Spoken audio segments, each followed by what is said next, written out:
Hello everyone, this is Varsha and welcome back to Mastermind. तो guys ये video जितने भी क्लास 10 स्टूडेंट्स हैं, if you are moving from class 10 to class 11, तो ये वीडियो तुम लोगों के लिए डेफिनेटली काफी इंपॉर्टेंट होने वाला है। एंड डेफिनेटली अगर तुमने इस वीडियो का थंबनेल देखकर इस वीडियो को क्लिक किया है, ओपन किया है, तो डेफिनेटली तुम्हारा मोटिव ये होगा कि इस वीडियो को तुम एंड तक देखो। तो यहाँ पर क्लास 10 से क्लास 11 में जबकि तुम स्विच करते हो, जब यहाँ पर तुम 10 पास आउट करके 11 में जाते हो, तो यहाँ पर कुछ ऐसा मिस्टेक्स है, कुछ ऐसा चीज है जो कि तुम्हें स्टार्टिंग से पता होना चाहिए, so that you don't waste your class 11। First of all let me tell you that यहाँ पर वीडियो को मैं काफी शॉर्ट रखूंगी, ज्यादा कुछ हम लोग डिस्कस नहीं करेंगे। दो तीन बात मैं बोलूंगी जो कि तुम्हें ध्यान में रखना है, जो कि तुम्हें यहाँ पर एक बार सुन लेना है। तो काफी इंपॉर्टेंट वीडियो है, डेफिनेटली वीडियो को एंड तक जरूर देखना। So let's start with this video. तो स्टार्टिंग विद दिस वीडियो, देखो सबसे पहले class 11 is totally different from class 10। अब तक तुम ये सोचते आ रहे हो कि यहाँ पर क्लास 10 में जैसे तुमने यहाँ पर एंड में लास्ट मोमेंट पे प्रिपरेशंस किया, उस हिसाब से तुम्हारा क्लास 10 हो गया। अगर तुम सोच रहे हो कि क्लास 11 एंड 12 में भी तुम पूरा यहाँ पर पूरा ईयर अगर अच्छे से पढ़ाई नहीं करते हो और एंड में एकदम 12 में तुम जाकर बोर्ड एग्जाम्स दे दोगे, या फिर 11 में भी अगर हम लोग बात करें, तो definitely this is not a joke. And class 10 is totally different, class 11 is totally different from class 10। यहाँ पर अगर तुम ये सोच रहे हो कि एंड में अगर तुम अच्छे तरीके से सारा प्रिपरेशन कर दोगे, लास्ट नाइट बिफोर एग्जाम सब कुछ पढ़ लोगे और एग्जाम्स दे दोगे, तो यहाँ पर डेफिनेटली तुम यहाँ पर अच्छा मार्क्स नहीं ला पाओगे। In fact you can be fail in few of the subjects. Now here I am not demotivating you, लेकिन जैसे कि तुम यहाँ पर क्लास 11 में अभी तुम्हारा यहाँ पर क्लासेस स्टार्ट होगा, कुछ लोगों का कुछ स्कूल्स में क्लासेस स्टार्ट हो गया है क्लास 11 के लिए, तो तुम लोगों का स्टार्ट हुआ है कि नहीं, ये चीज़ डेफिनेटली तुम लोग मुझे नीचे कमेंट करके बताना। तो यहाँ पर तुम्हें धीरे धीरे कर पता लगेगा। देखो क्लास 11 अगर स्पेशली तुमने यहाँ पर साइंस लिया है, तो यहाँ पर टोटली डिफरेंट होने वाला है। क्लास 11 डजंट मैटर कि तुमने ISC बोर्ड से तुम कर रहे हो या फिर CBSE बोर्ड से कर रहे हो, because the syllabus here is more और less the same. And let me tell you that यहाँ पर तुम्हारा क्लास 11 एंड 12 का जो सिलेबस है, टॉपिक्स है, इंटर रिलेटेड है। तो अगर क्लास 12 में तुमने क्लास 11 में अच्छे से नहीं पढ़ा है और तुम जस्ट यहाँ पर पास आउट हो गए, क्लास 12 में पहुंच गए, तो यहाँ पर 12 में तुम्हें काफी ज्यादा बोर्ड्स में प्रॉब्लम होगा। काफी सारा कॉन्सेप्ट्स है जो कि क्लास 11 एंड 12 का रिलेटेड रहता है। तो अगर तुम्हें फर्स्ट वाला पार्ट पता नहीं है, 11 का कॉन्सेप्ट नहीं पता, तो 12 में तुम्हें यहाँ पर अच्छे तरीके से समझ नहीं आएगा। तो तुम लोग समझ सकते हो कि यहाँ पर डेफिनेटली 12 में अच्छा करने के लिए 11 में भी अच्छा करना पड़ेगा। 11 का एटलीस्ट जो भी कॉन्सेप्ट्स है वो तुम्हें पता होना चाहिए। स्पेशली अगर यहाँ पर फिजिक्स हो गया या फिर मैथ्स हो गया, तो डेफिनेटली तुम्हें काफी ज्यादा you will be facing a lot of difficulties in class 12 if you don't start your syllabus right now, अगर तुम क्लास 11 को सीरियसली नहीं लेते हो। नेक्स्ट थिंग यहाँ पर जो कि इंपॉर्टेंट है, तुम्हें यहाँ पर क्लास 10 में अगर तुमने नोट्स नहीं भी बनाया था तो भी that was okay, that was fine. लेकिन यहाँ पर क्लास 11 में काफी इंपॉर्टेंट है कि हर एक चैप्टर का, हर एक टॉपिक का तुम्हें यहाँ पर नोट्स, खुद का handmade notes, self made notes prepare करना है। बिकॉज यहाँ पर अगर तुम सोचोगे कि जस्ट तुम यहाँ पर बुक खोलोगे और सब कुछ कर लोगे, so definitely that's not possible.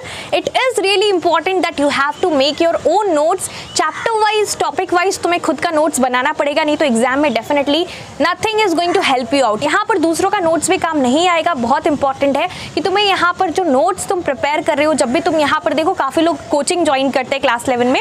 अगर तुम क्लास 11 में यहाँ पर देखोगे तो मोस्ट ऑफ द स्टूडेंट्स, अगर क्लास 11 का एक क्लास है suppose which consist of 60 students, so यहाँ पर 50 स्टूडेंट्स, 55 स्टूडेंट्स तुम्हें मिलेंगे जो कि कोचिंग में यहाँ पर कोचिंग ज्वाइन करते हैं क्लास 11 के लिए। लेकिन 4 से 5 ही ऐसे स्टूडेंट्स मिलेंगे जो कि यहाँ पर कोचिंग ज्वाइन नहीं करते कोई भी सब्जेक्ट्स के लिए, और वो लोग खुद पे डिपेंडेंट है, वो लोग सेल्फ स्टडी करते हैं। तो तुम्हें यहाँ पर क्या करना है, देखो कोचिंग में let me tell you right from now only कि यहाँ पर कोचिंग करके कोई फायदा नहीं है। वहाँ पर तुम्हारा जस्ट टाइम वेस्ट होगा। यूट्यूब पर तुम वीडियो लेक्चर्स देख सकते हो। क्लास 11 के लिए तुम्हें काफी अच्छा वीडियो लेक्चर्स मिल जाएगा जो कोचिंग से भी बेटर है। तुम खुद से बैठ के वीडियो पॉज करके अच्छे से कॉन्सेप्ट समझ सकते हो, खुद का यहाँ पर तुम नोट्स प्रिपेयर कर सकते हो, and you can perform even much more better than those students who have joined coaching in class 11। देखो 11 के ऊपर, 11-12 का सिलेबस के ऊपर वीडियोस अनलिमिटेड है। यूट्यूब पर तुम्हें काफी अच्छा कंटेंट मिल जाएगा, तो तुम लोग उसको फॉलो कर सकते हो और यहाँ पर तुम खुद से सेल्फ स्टडी कर सकते हो।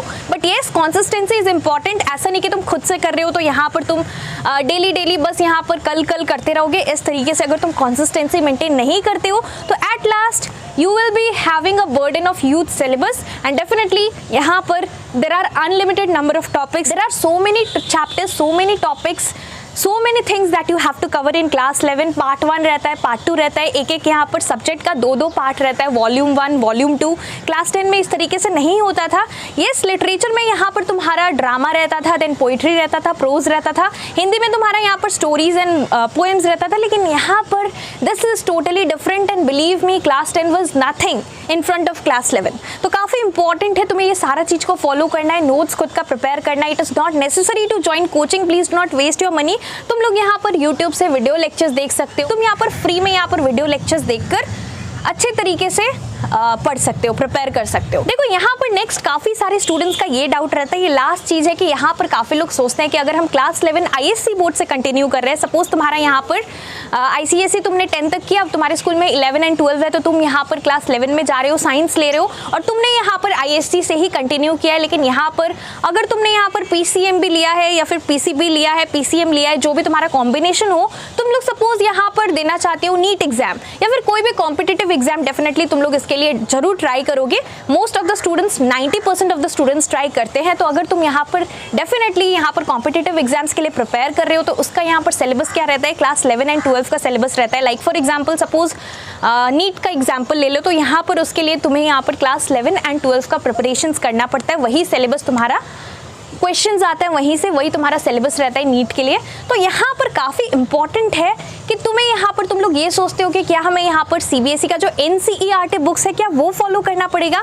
सो here let me tell you that it is very good, it is the best thing if you are using NCERT books, because maximum questions out of syllabus यहाँ पर कुछ भी नहीं रहता है। ज़्यादातर क्वेश्चंस, ज़्यादातर मतलब 90% 95% ऑफ द क्वेश्चंस वहीं से आता है, वहीं से तुम्हारा पूरा सिलेबस से आता है। सो NCERT बुक्स तुम लोग फॉलो कर सकते हो। और अगर तुम लोग यहाँ पर NCERT बुक्स फॉलो कर रहे हो, तो यहाँ पर 11 में तुम्हें ISC में भी प्रॉब्लम नहीं होगा, बिकॉज यहाँ पर जो टॉपिक है, सिलेबस है, मोर और लेस सेम रहता है। तो यहाँ पर तुम्हारा जो 80 to 85% ऑफ द सिलेबस है जो कि ISC बुक्स में प्रोवाइडेड है, साइंस का जितना भी सिलेबस है वो तुम्हारा यहाँ पर NCERT बुक्स कवर करता है। तो यहाँ पर तुम इधर से कर रहे हो या फिर इधर से कर रहे हो, बात एक ही है, बिकॉज यहाँ पर एट द एंड तुम्हें यहाँ पर कॉन्सेप्ट्स पता होना चाहिए, तुम्हें अपने ओन वर्ड्स में लिखना है। सो यहाँ पर ये नहीं देखा जाएगा कि तुमने इधर से प्रिपेयर किया है कि इधर से प्रिपेयर किया है, ISC बुक्स को फॉलो किया है या फिर तुमने CBSE बुक्स को फॉलो किया है, NCERT बुक्स को फॉलो किया है। But ultimately the thing that is important is यहाँ पर जो रेस्ट 20% होगा, ये डिपेंड करता है कि तुमने कितने अच्छे से पढ़ा है। तो थोड़ा बहुत तुम्हें उधर से देखना पड़ेगा एग्जाम्स के लिए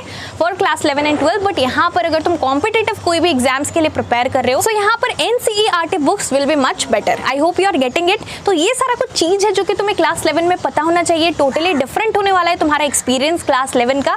एंड बिलीव मी, यहाँ पर class 10 was nothing in front of class 11। यहाँ पर कितने सारे ऐसे स्टूडेंट्स हैं जो कि यहाँ पर होता है कि यहाँ पर क्लास 10 में 85%, 92%, 95% आता है, लेकिन क्लास 11 में उन लोगों का परफॉर्मेंस इतना अच्छा नहीं रहता है, बिकॉज स्टार्टिंग में उन लोगों को यहाँ पर मैक्सिमम स्टूडेंट्स को यहाँ पर तुम लोगों को ओवर कॉन्फिडेंस रहता है कि तुमने यहाँ पर 10 में अच्छा परफॉर्म किया है तो 11 में तुम यहाँ पर एंड में कर लोगे। तुम स्टार्टिंग में चिल आउट करते रहते हो और एंड में क्या होता है, तुम्हारे पास काफ़ी ज़्यादा बर्डन हो जाता है।